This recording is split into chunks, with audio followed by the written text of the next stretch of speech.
Great Wednesday. Welcome to the Fully Human Connections podcast. I'm your host, King, and I'm joined by my co-host today, Reggie. How you doing today, Reggie? Doing well, King. I'm here with you on a Wednesday morning, so I count my blessings. It's a good place to be. Yeah, same here. Same here. So what's your spiritual engine number today? How about we start there? Yeah, I'm operating at a 10 by choice. I've had a couple of those headaches and things the last couple of days. I think are related to too much computer use on my eyes, but those are small prices to pay. So I'm choosing to be a 10. No. Same here, I would say. I'm also choosing to be a 10 today, like every day, and definitely got my challenges and things I could look at, and if I focus my energies and attention there, give me the reason to choose to be less than a 10 for sure. But then I often ask myself, then where would I stop? So if I'm going to choose to be less than 10 because this is in my life and this is happening in my life, so what number should I choose? Should I choose a 4? Then if I choose a 4, how's that going to be govern my behaviors today as a result of me choosing this 4? And how, more importantly, how I respond to situations in my life, because situations are going to happen. That's something that happens every single day as part of being fully human. It's you're going to experience different challenges in your life throughout the day, and we all know it comes down to how you respond to them, which is determines your overall success in life. It's not that nobody has issues, no one has problems, no one has challenges. So all that to say, that's my reason and rationale for choosing a 10, because once I play that game of mine of asking, going through those scenarios, it's like, why even choose a lesser number? Even though, like I said, my initial thoughts, because of my ego is telling me choose a lesser number. My ego's telling you choose a lesser number. Today you deserve to be a 2 today, and and on the surface of it, it sounds great. You're right. I deserve to be a 2 because of all this is that I just laid down all the things and my problems in my life. But then, like I said, that's the thinking you got to stop. You got to be able to pivot from that thinking, be aware that it's happening for one thing, and realize I have dominion over those choices I make from this point forward. I don't have to be a 2. I just choose to be a 2. And there's no value in choosing to be a 2 ever. It's like eating a molded donut. I mean, a molded banana when it's really just all black and gooey and nasty. And you're like, I'm just going to eat it anyway. No, it's no value. So I'm a 10. Use that banana to make banana bread. Yeah. Okay. Well, see, I'm at a shelf. So yeah, you find some value there. I'll say what I'm grateful for. I'll go there and again, grateful for life, health, ability to see, hear, walk, talk, stand, breathe, and have a sound mind. I'm grateful for experience again going through with my mother. I'm not grateful that she's in the condition that she's in because she had to go to the hospital, but I'm grateful for the fact that she's still here. And this is yet another learning experience. And see, I realize no matter how dire the situation may be, just for my sanity, and I've read this, but I realize how valuable it is to implement, to always look for the present in the problem. I mean, Zig Ziglar used to always say, problems come gift wrapped.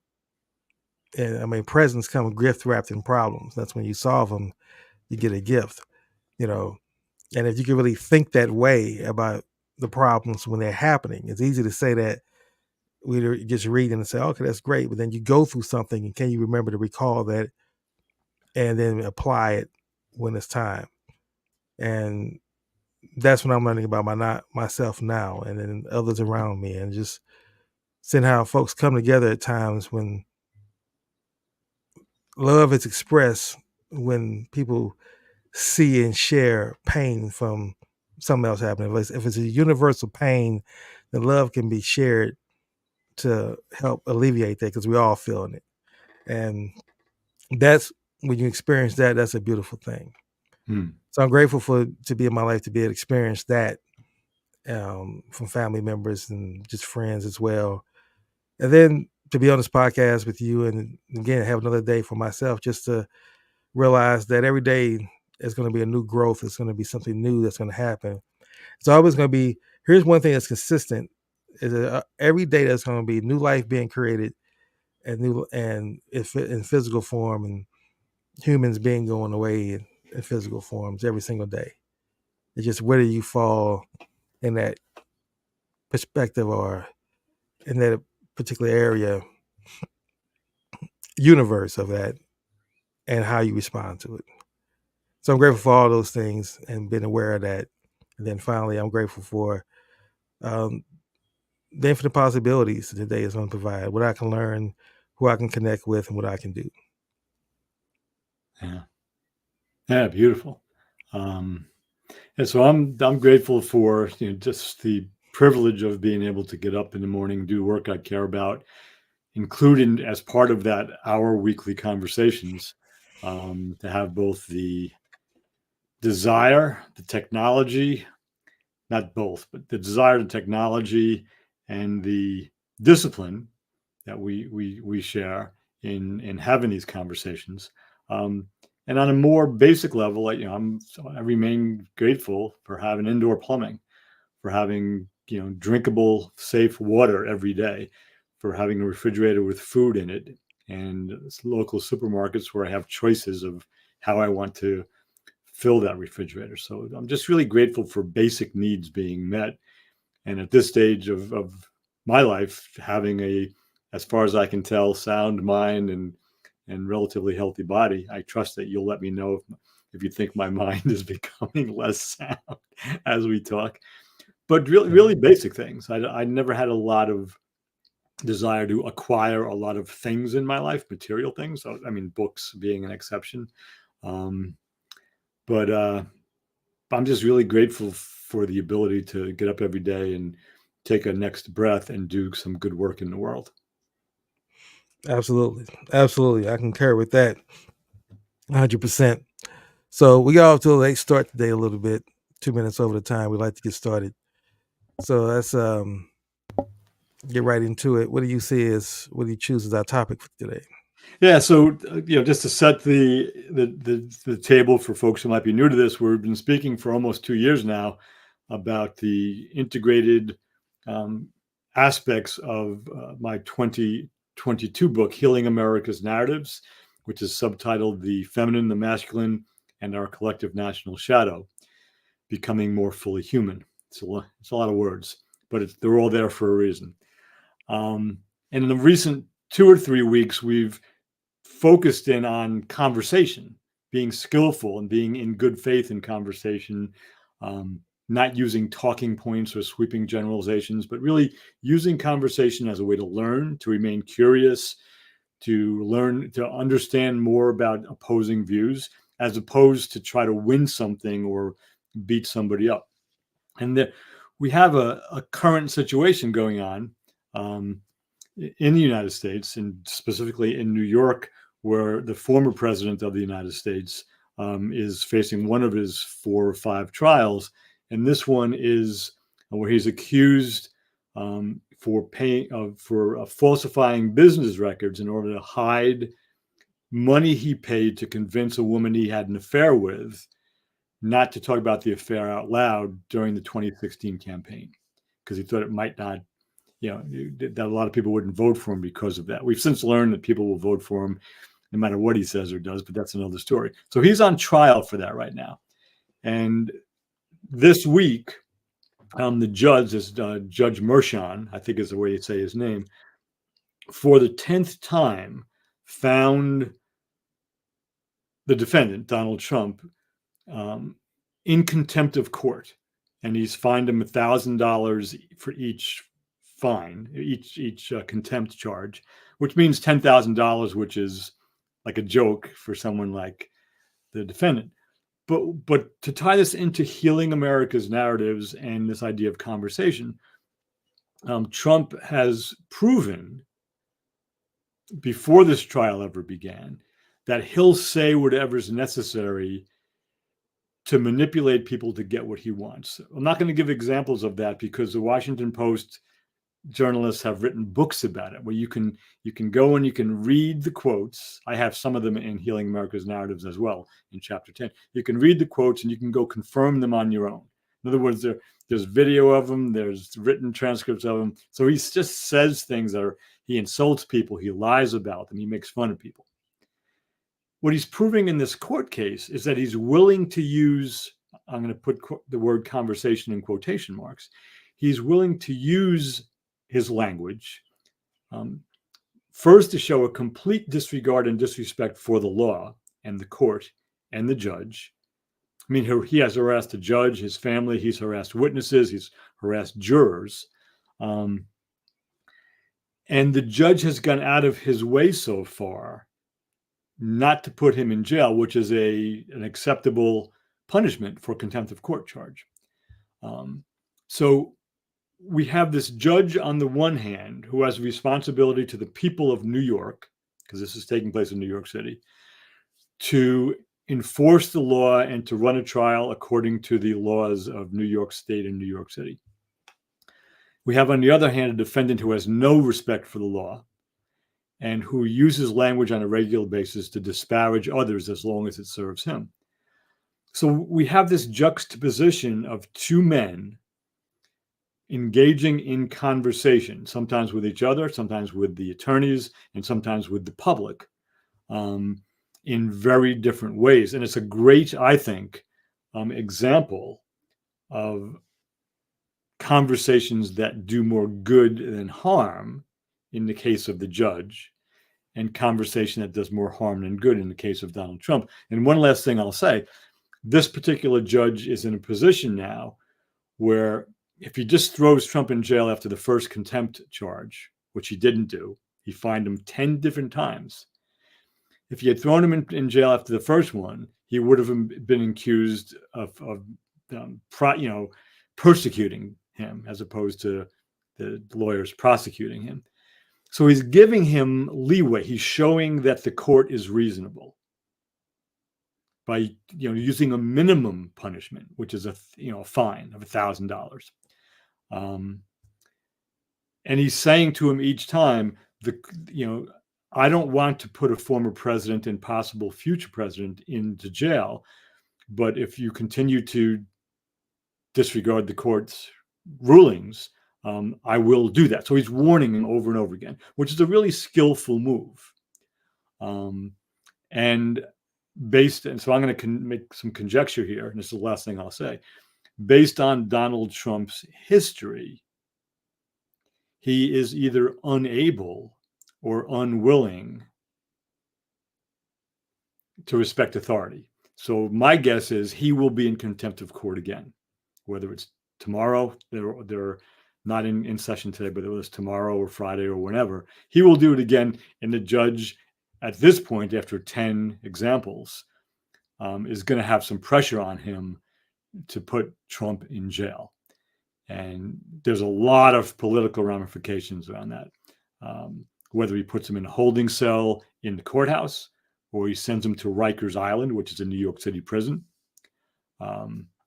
He'll have Secret Service protection no matter where he goes. But again, the juxtaposition of your conversation and my conversation for 2 years now around healing America's narratives, and this unfortunate but really clear, I think, juxtaposition of someone who, in the case of the judge, uses conversation to uphold the law in a very fair way so far. I mean, he's been more tolerant of Trump than I would be if I were a judge. And Donald Trump, who has just no disregard for civil conversation.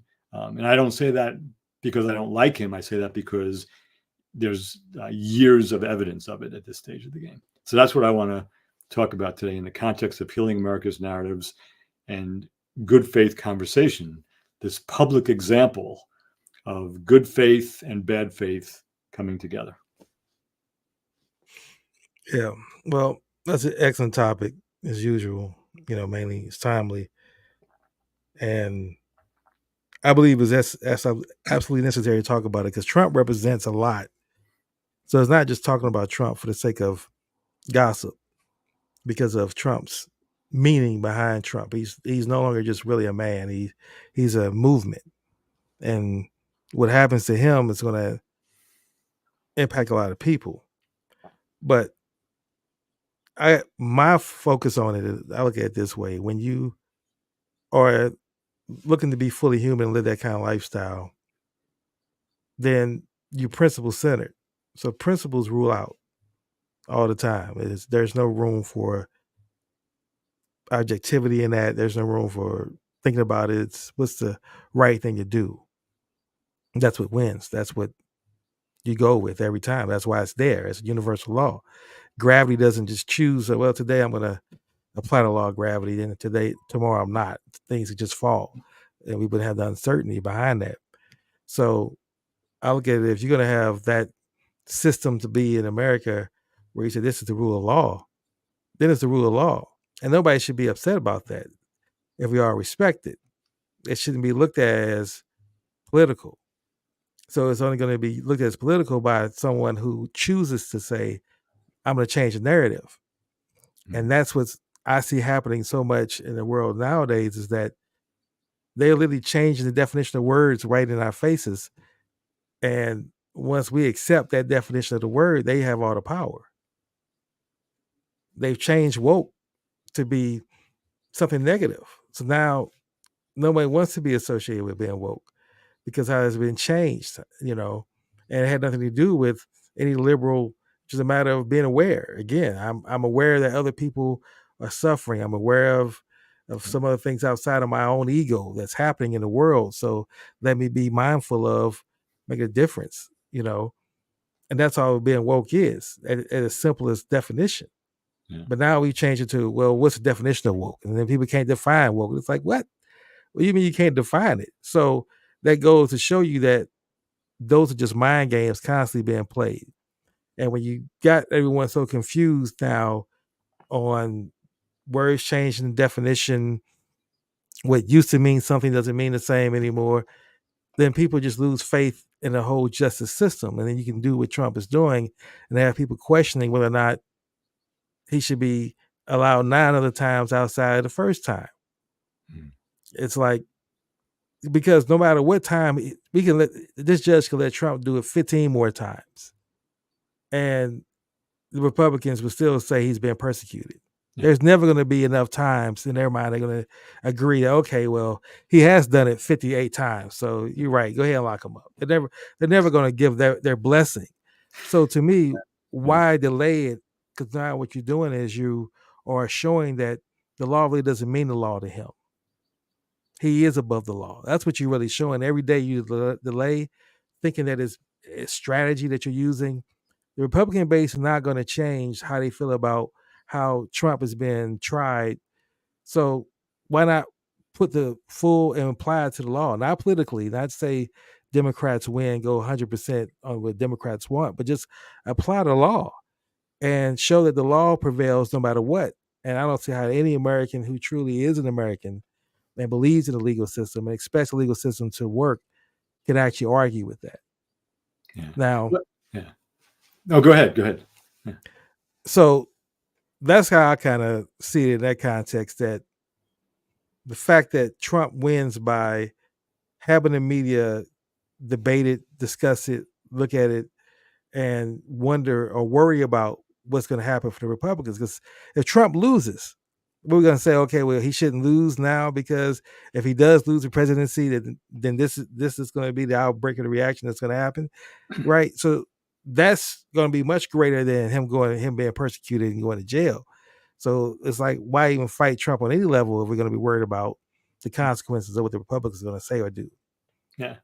So I love that you brought in about being above the law, and two things come up. So that's a really important point, and goes back to, even though when the 14th Amendment was passed, it was passed primarily to attempt to prevent the former Confederate states from just going back and creating laws and things in violation of the release of the slaves and freedom for the formerly enslaved people, and to make sure that everyone had equal protection of the laws, whether it was on a local level, a state level, or a federal level.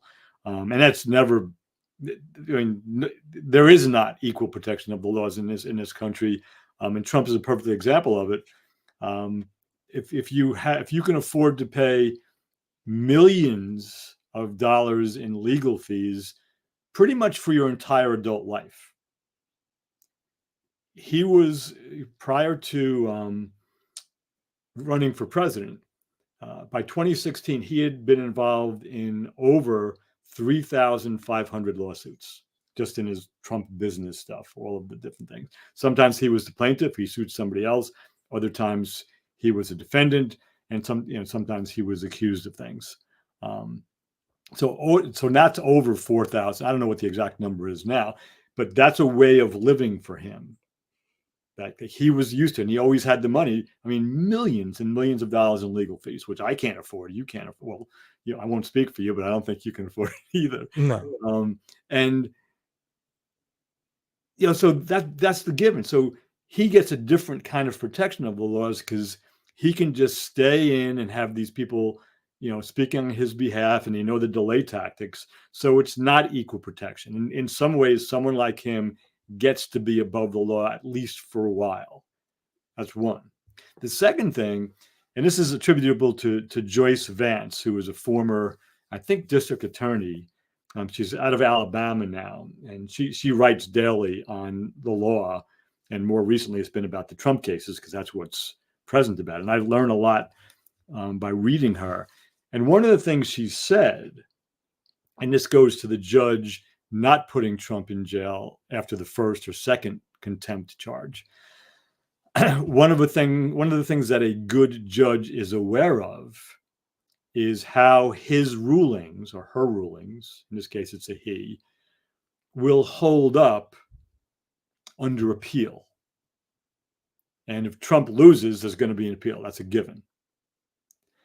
And so if the judge said, you're in contempt, go to jail after the first one, that's less likely to hold up under appeal than if the judge, to use my language, gave Trump more than enough rope to hang himself on. And with each warning and each $1,000 fine, he continued to violate the gag order. That's showing the judge is being very reasonable and not persecuting the defendant. So I don't know what Judge Mershon is doing inside of his head, but what Joyce Vance, who's an experienced prosecutor, and again, I think she was a district attorney, she said that that's actually a sound legal move on the part of a judge, because as long as the case is adjudicated reasonably, they'll have to come up with something really egregious to win on appeal. And so the 10 fines before putting him in jail, if he eventually does get into jail, is a harder, they won't have that to use in an appeal case. The judge rushed, Trump into jail. So that's a legal opinion that I respect. But again, I'm learning that from somebody who knows a lot about it. I don't know a lot about it. But to the point again, if you and I were held in a contempt of court for whatever reason, we were a defendant, and if we were accused of falsifying our business records for something, and we were in court, and I know I'd be probably representing myself unless I could find a good pro bono attorney, because I can't afford to go to court. If I violated a gag order, I wouldn't get 10 shots. No judge is going to give me 10 chances. Well, and see that's my Yeah. I'm sorry. That was my whole point, is that when you let Trump get away with it, because it's all this extra is built around strategy or being strategic, then what you're doing is you are eroding the democratic fabric in the eyes of everybody else, particularly in the eyes of anyone who's non-white male. Because non-white males understand already that they get zero chance, really. Like you step, if there's a line right there on the ground and you step a toe over it, the full justice system is coming down to you, whether it's just or not. And so to watch Trump, so already there's a belief and understanding, and history shows that if you're white male, you're gonna get the benefit of the doubt, you're gonna get extra opportunities, you're gonna get, that's when appeals come into play, and appeals may actually be an effective strategy. But I'm just really surprised that the legal scholars can still, once you have Supreme Court justice nominees, clearly say that they're not going to do something And then when they become a Supreme Court justice, they do the opposite or do the exact same thing they say they're not going to do. That to me, right there, blows the whole system out of the water. Either the system works or it doesn't work. So they can just lie like that and not even be held accountable to that lie. Then why even go through the process of going to Congress and all that if whatever they say is not going to be they're not going to be held accountable to? They can just say whatever they want to say, which shows that. So those are the top.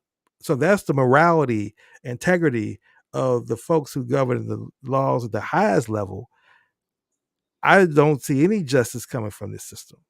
So whatever happens to me is not going to be shocking. I mean, whatever happens to Trump, I'm sorry, it's not going to be shocking. Would have shocked me, to be honest, if Trump got convicted and actually went to jail. That would blow my mind. I would be like, wow. So I'm expecting Trump to get off.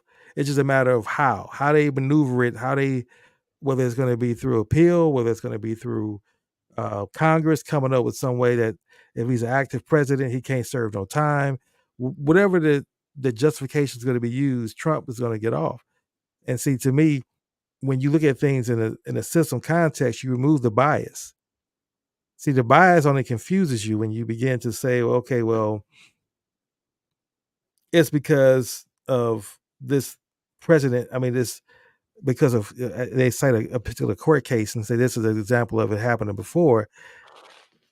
Trump, I would say this, and this is something I really began to just look at and research on my own and really put into just how people's behaviors are. I believe Trump is the purest example, living, walking of white supremacy at its core. That's what Trump is. And if you are someone who's been a victim of it at the level of most people you write about in your book, Healing American Narrative, of Native Americans, of course, blacks, women, poor, you know, folks who've always been at the mercy of those who govern things, then we've always watched the justice system fail us and allow someone to sneak through. But Trump is showing that I'm supreme, above everybody else. I'm the full reason what the system is built for, rich white men. And if I can't utilize the system for my benefit, which the system is built for me, then it's a joke. So Trump is really that to me is what's on trial. It's a system of white supremacy. And if I say at the end of the day, the system of white supremacy is going to win because it's always won. Now, so again, if we really have changed consciousness, then Trump shouldn't win. And that's why I say Trump is bigger than just him as an individual. Trump is a movement. He represents the entire system. And because folks who are just and interested in justice, and you remove the racial context, you remove the economics context, you remove the gender context, and you just look at it for what it is, Trump has committed crimes and should be punishable for that. Whether I agree with him or not, he has, and we can't escape that fact. Now, bring me somebody else who has the same agenda, if you really want to be political about it, has the same agenda and wants to do the exact same things without the baggage. And that's just now we have a presidential race. But we got to remove the person who's been criminally out of it if we're really going to be a just society. Or if not, we're not really going to be a just society. And it's just really we live in a Disney movie where somebody else is writing and we are just characters in it. Yeah, I mean, I agree with you. I mean, my hope for seeing, and I tried not to speak this way or write this way when I wrote the book, but after the 4 years of his presidency and what he's done since he lost the 2020 election with his election denial and the insurrection that he incited on January 6th, it's clear now that he's a bad guy and he's out for himself. So my hope is, and I don't know if I'm going to use the word shocked, but I agree with you. A Trump conviction would restore, not completely restore, but restore at some level my hope for the criminal justice system. because I agree that it's not an equal system. I think in many places it has worked well, and in many places it has not worked well. I mean, one example where it's not working well is a judge that Trump appointed, Eileen Cannon. She's the judge that's sitting on his classified documents case. And she this week delayed the start of that trial, which was supposed to begin on, I think, May 24th, and didn't point to a new date for it. So there's almost no way that case is going to be completed before the election now. Now she's not clear. She's a young judge. She's not clear on her motive. She doesn't say why. So either she's ignorant and doesn't really know what she's doing, or she's duplicitous and is trying to help Trump, or something else that I don't understand. So that's an example of the justice system, as you say, it's serving the rich white guy.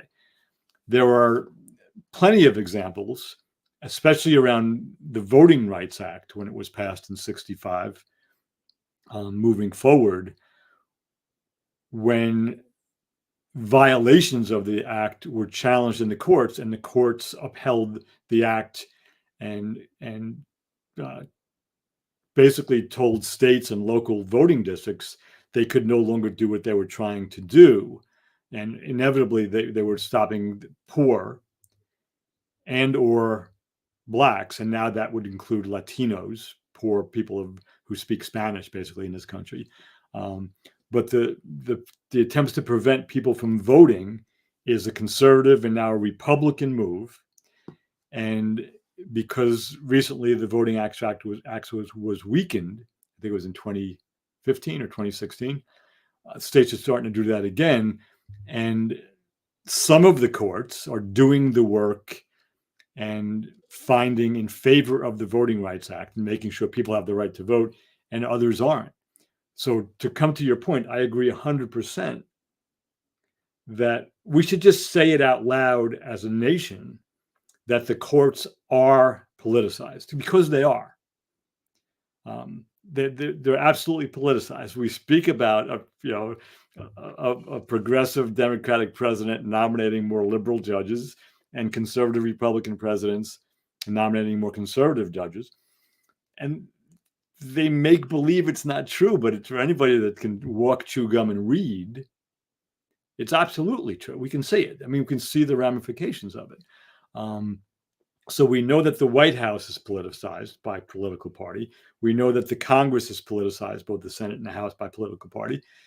And we make believe that the justice system isn't, but it is. Now, I would say if you go down to a local level, when you go into family court and traffic court and other courts, which aren't going to be in the headlines because people don't think they're that important, although family court really is, there's less politics and there's more, I think, appropriate application of the law to given situations. But on a federal level now, when it comes to these types of cases where there's a politician on trial, or when it has to do with voting rights, it's horribly politicized in many cases. And that, for me, is an example, to bring it back to what we're talking about, is bad faith conversation. I would never do that if I were appointed to the Supreme Court. I won't do that. No, I'm a textualist. I'm an originalist, blah, blah, blah. And as soon as they get in, faced with an opportunity to make it harder to stop local and state election officials from preventing people, making it harder for people to vote, they okay it. And they make it harder for the Justice Department, which is an arm of the federal government, to enforce the Voting Rights Act. So they do that. And I mean, for people who are interested in the voting part, find Ari Berman's work. His first name is Ari, his last name is Berman. His 2015 book was entitled "Give Us the Ballot," and it was about the history of voting in the United States from the founding basically forward. And he still is doing work now, what's transpired since 2015 or 2016 forward. And he just points to it. The evidence is there. It's clear. He cites the court cases. He cites the places where people were prevented from voting. And it's ongoing in this country. That's bad faith conversation, because because voting is part of the democratic conversation, where you and I get to go into a voting booth, and by, you know, filling out a box or whatever the technology is in our local district, we're saying, here's my conversation about who I want elected or what referendum is going to be passed or not. And to deny that is a major attack on democracy in this country, and it's ongoing, and it's done by the Republican Party and conservatives. And I'm an unaffiliated voter. I don't belong to either party, but Democrats, especially since the Voting Rights Act in '65, they have worked very hard to make sure that every American citizen can vote.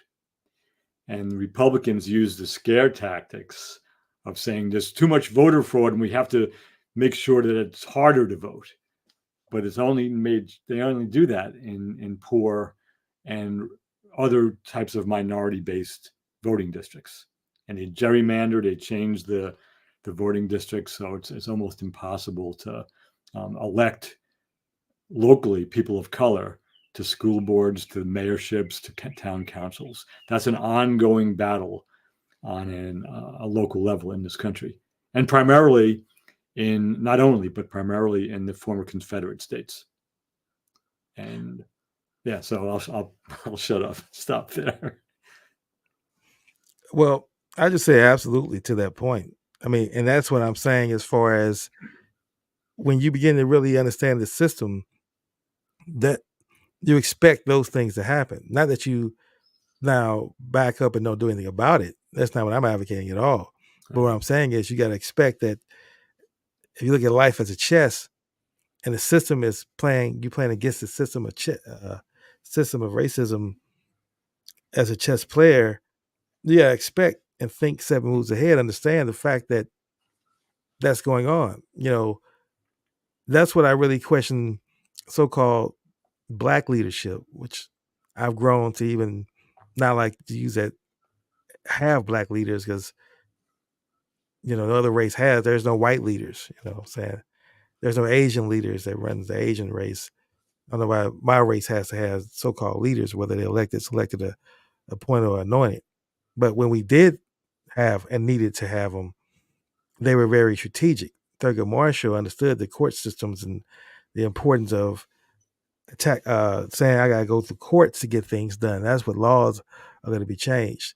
Booker T. Washington had a quote, and I'm not going to remember the full quote. I used to know the entire quote. It was a really lengthy quote, but I'll summarize it. In essence, he's saying that back then, we put more effort on trying to get people elected politically than buying a house, when at the end of the day, if you don't have economic power, no political power will ever be sustainable. And so putting all this effort into political power is a fruitless game. He didn't say the exact words, but that's my summary of what he said. And his point being that we have the economics first. Every other immigrant population came over here. That's what they did. And you get economic power, and then you can go for political power and have it sustainable, because you can put people in place and got the power to back them up economically that represents your interests. And then those individuals can then enact the laws and elect the judges.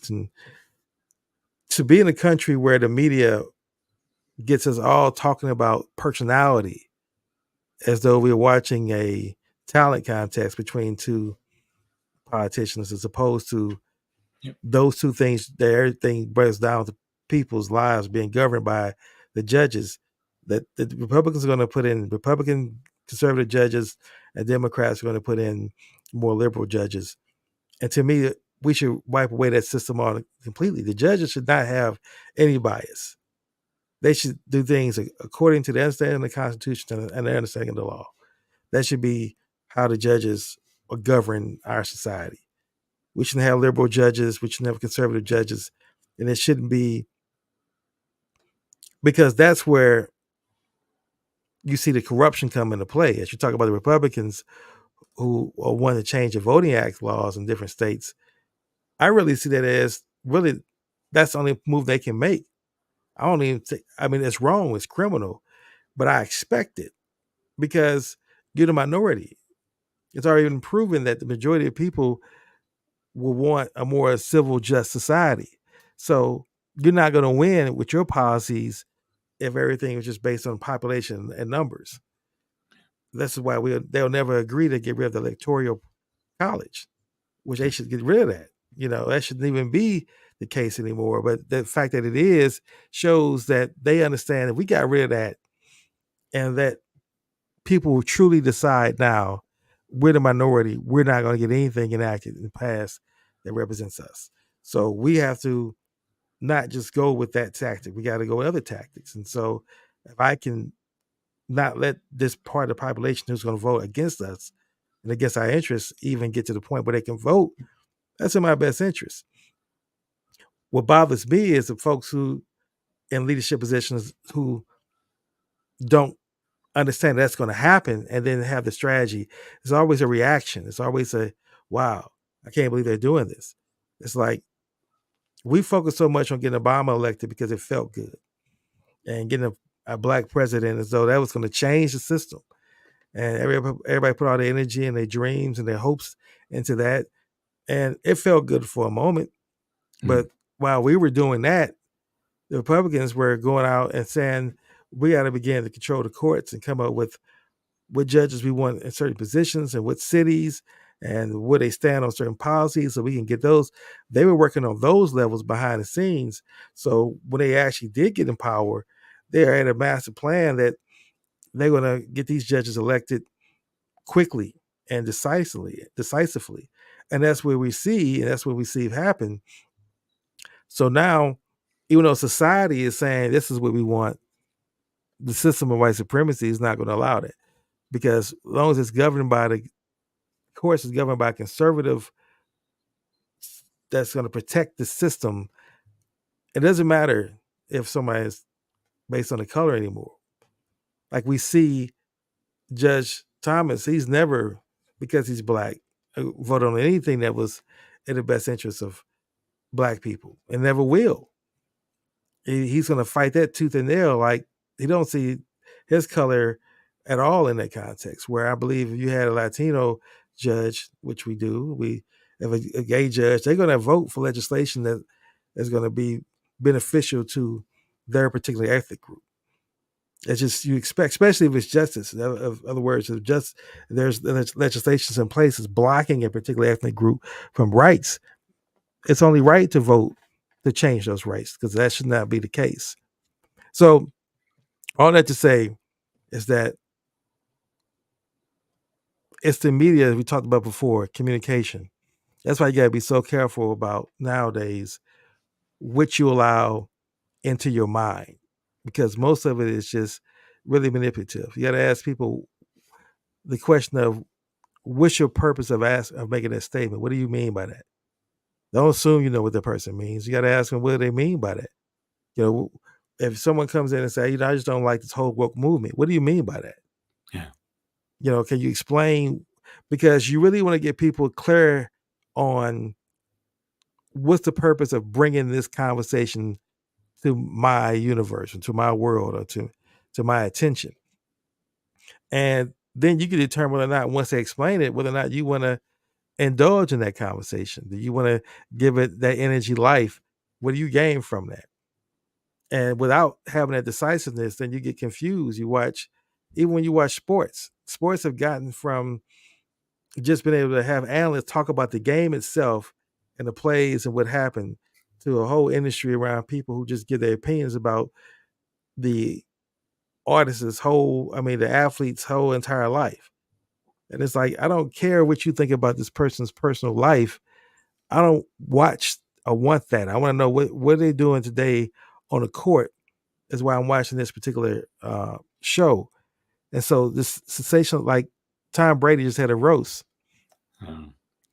And so many people are talking about the roast because it's for the first time I heard it, I shouldn't say for the first time. In a long time, people can hear language talked about different races and everybody, and it was not canceled. And so the right wingers are loving it.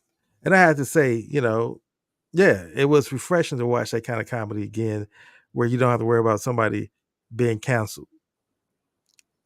But it takes that to now have so many people talk about Tom Brady and have that conversation instead of why are we voting for this particular candidate? What is his policy? It's election time, is where I'm going with this.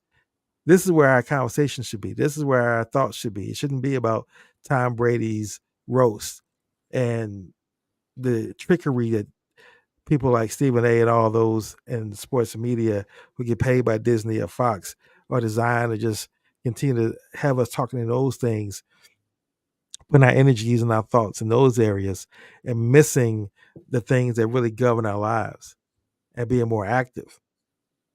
So I'm becoming less hopeful that, and maybe this, it's not being pessimistic. It's just I'm just understanding that most people are just going to the system. If you don't read and you don't apply critical thinking, I can't just hope at some point you're going to make better decisions down the road. I don't see the chain of events, so to speak. I don't see the process of getting to better decisions down the road.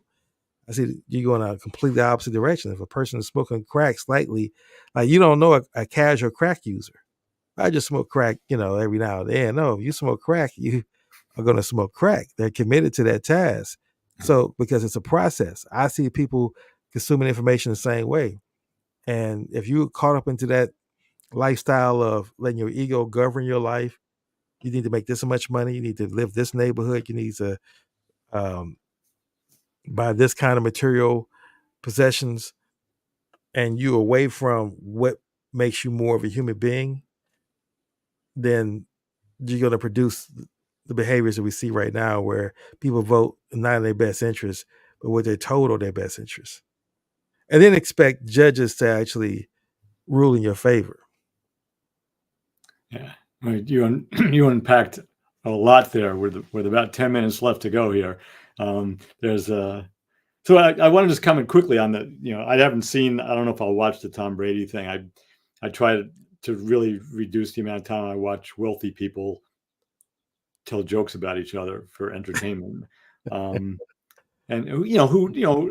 God bless him. I mean, extraordinary athlete for the number of years he played and what he did. I mean, so I have a lot of respect for him as a football player. But to watch a bunch of people sit around and tell jokes, that's the American. We have a culture that is really a cult of celebrity and personality, and even to tie that back to the court case, which needs to be covered by legitimate journalists. In other words, all of Donald Trump's trials has to be covered. He's a former president, but we don't need to talk about his facial expressions and whether he falls asleep or not. We need to talk about, and it's boring stuff. It's not Law and Order. It's not a lawyer show. Like, it's not a television, drama show. It's courts aren't. I've been in the courtroom for a handful of trials in my life. I was not a defendant in any of them, in case anybody's listening. But I sat in on a murder case in Bedford Hills decades ago, when I was a business law teacher, and a few others. And court, for the most part, is really boring. Now, occasionally there's riveting moments, but for the most part, it's procedural. It's like, give me a break. So God bless the legitimate journalists as opposed to the performance news celebrities who really cover it from a substantive perspective. But you're right. I mean, that the Tom Brady roast, which again I have not seen, they were able to, because on Netflix, it wasn't, they weren't censored, or nobody was going to cancel anybody. But it's a superficial, like it's a country club thing with a bunch of rich guys. Some are entertainers, some are athletes, and maybe there's some women there too. Again, I haven't seen it. Every American should spend a lot more time educating him or herself, learning what's really going on, and spend a lot less time watching wealthy people on television.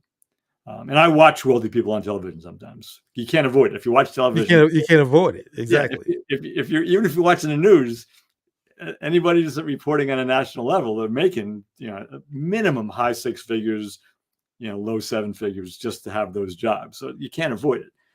But having said that, and to your point, which is real, this is one of the many cascading crises we face. But there was an article somebody put up on LinkedIn a couple of days ago. I haven't read it yet. It's about a 35-minute read. But one of my colleagues put it up. And the question that the article addresses is, how well are our high schools and our colleges preparing the next generations of adults to deal with all of the misinformation and disinformation? How well are we preparing them with the ability to read, to think critically, and to parse apart truth from fiction?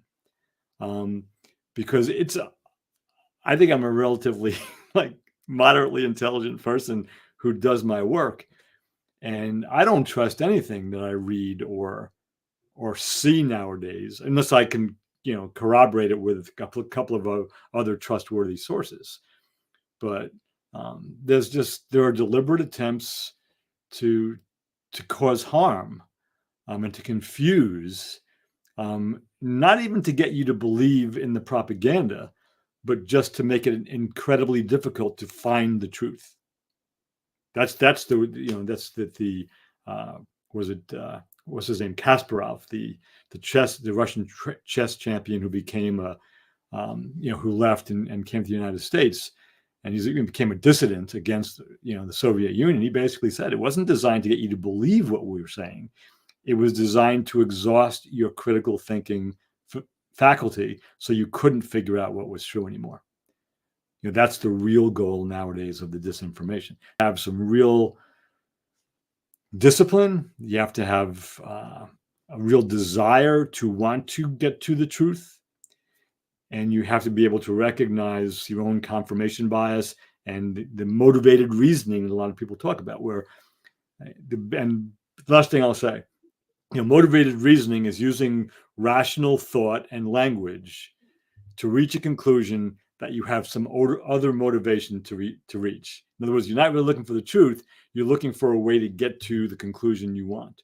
The best examples of those is look at the videos of every president's press secretaries. So not just Biden now, not just Trump, but look at all of them, because their job is to stay true to the administration's agenda when they have a press conference. It's not to, if they get hit with something that kind of they weren't expecting, their job isn't to explore the truth with the journalists. It's to bring the conversation back to the administration's agenda. And again, Republican, Democrat, doesn't matter.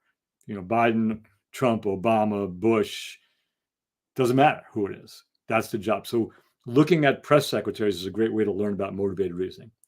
And it's out there. People look into the camera and say things as though they're truth tellers, but they have an ulterior motivation below the thing they're saying because they want to get you to a certain point. That's not good faith conversation. Right? That's bad faith conversation. It's manipulative, and it's everywhere now. You have to really do your homework. Sorry to be so pessimistic. Well, no, I mean, that's just the reality of it. Again, I think that's a system, again, in place because that's the system's planning for and dealing with the fact that information now is much more readily available and accessible.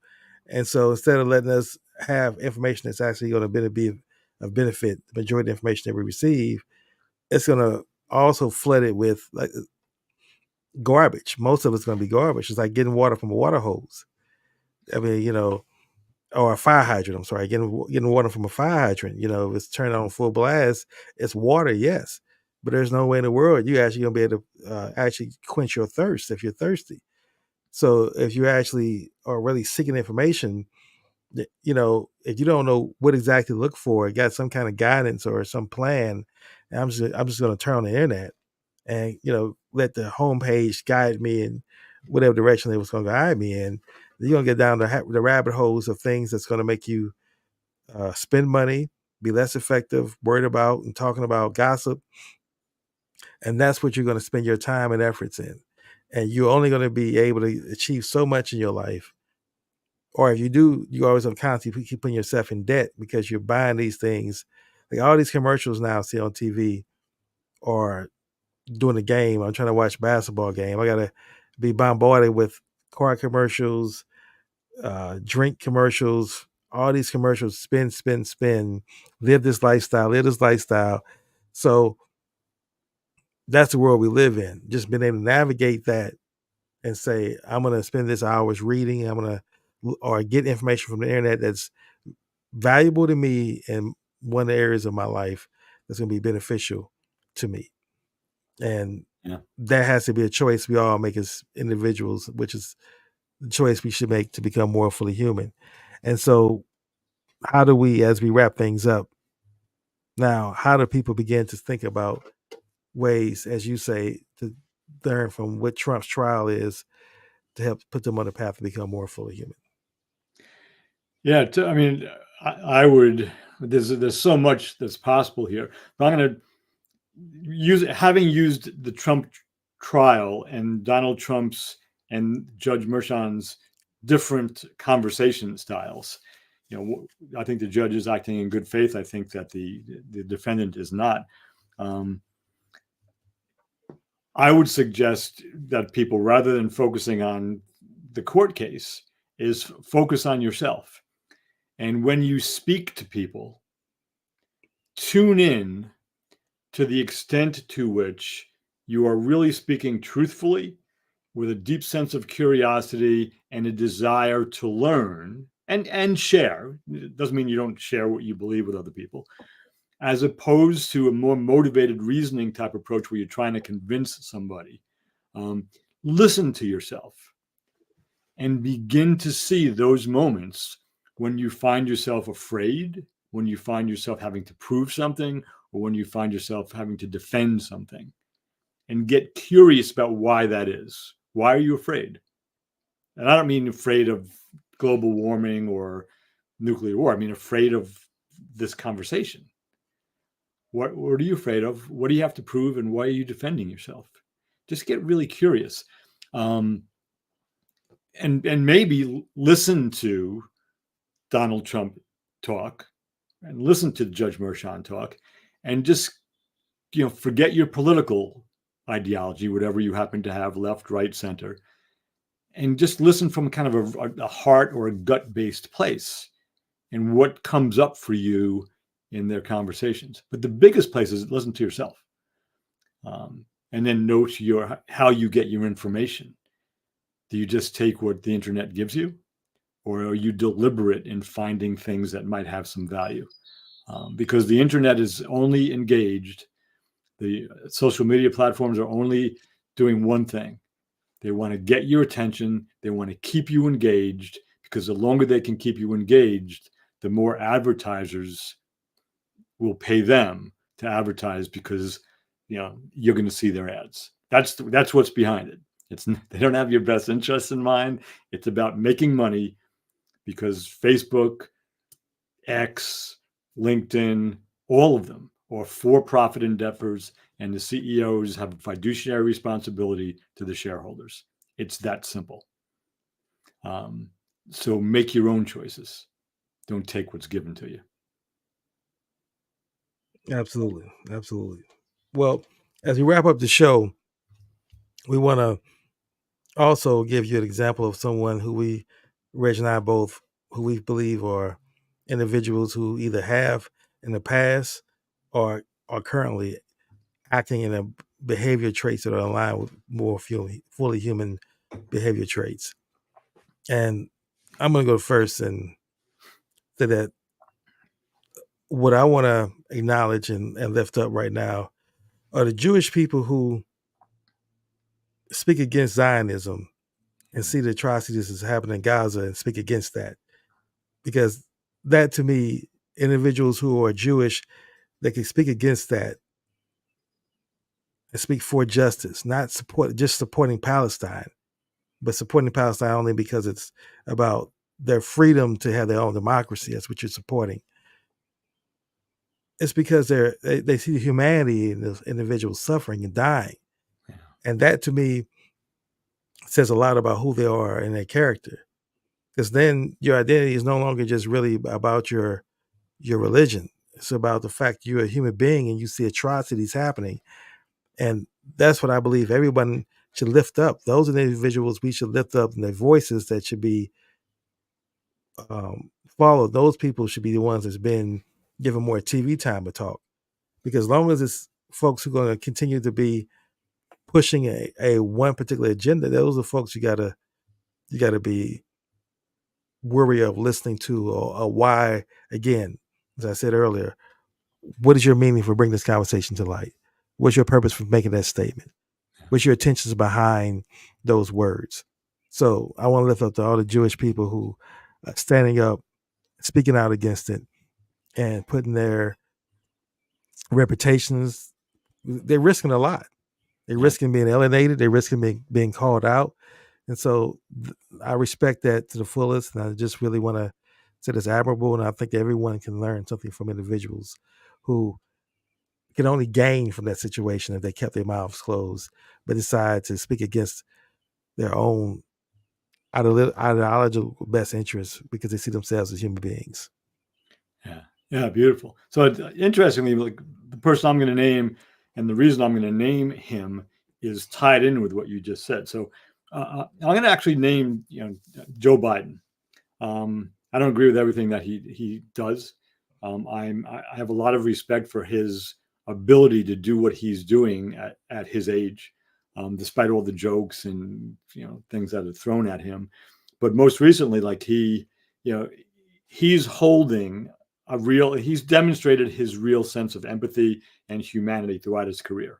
I'm not going to try to convince anybody of that, but anybody that doesn't see that throughout his career of service to this country, he has shown that. Has he voted in a way I would disagree with once in a while in the past? Yeah, but so what? Everybody's going to disagree with a politician at some point or another. But most recently, when the United States had, the Congress agreed to send more arms to Israel because the prime minister of Israel basically keeps performing atrocities, put it that way, committing atrocities. Biden decided yesterday or the day before to hold back the military aid. And Biden is caught between millions of people who have a very, I will call it, group or sociocentric morality where they're just, they're against Israel and they're for the Palestinians. And Biden is the president of all of them, not just some of them. And then there's some other people, and these are the people that you pointed to, which I think is really important. They have a more global centric morality where they just see human beings suffering and they're willing to move outside their own group to call out what's on a much larger scale, a global morality that can't go on anymore. So I think Biden has, he's caught between the history of the allyship between the United States and Israel and what's expected, between the strong Republican support for Israel, which is tied in with Christianity and Judaism, the more democratic support for Palestine. In the last 20 or 30 years, people have recognized, well, not all the Palestinians are Hamas, and they just want to have their own lives too. So I just think his ability to walk that line in a mostly honorable way is pretty extraordinary, and risky, because he's the president of the United States, and you and I can say whatever we want. Nobody really cares. But when he says it, people listen. So I just want to give a nod to Joe Biden's full humanity, even though I don't always agree with him. All right. Well, as it brings our show to an end, I want to thank you again, Reggie, for bringing a topic discussion that we had today, for being fully engaged and present during the show. Thank our listening audience for listening to us. Apologize for those who know we ran over a little bit. Hope you still appreciate the extra content, despite the more investment of time you had to commit. And until next Wednesday at 10 a.m., wish everyone that we all continue to seek to become more fully human. Take care.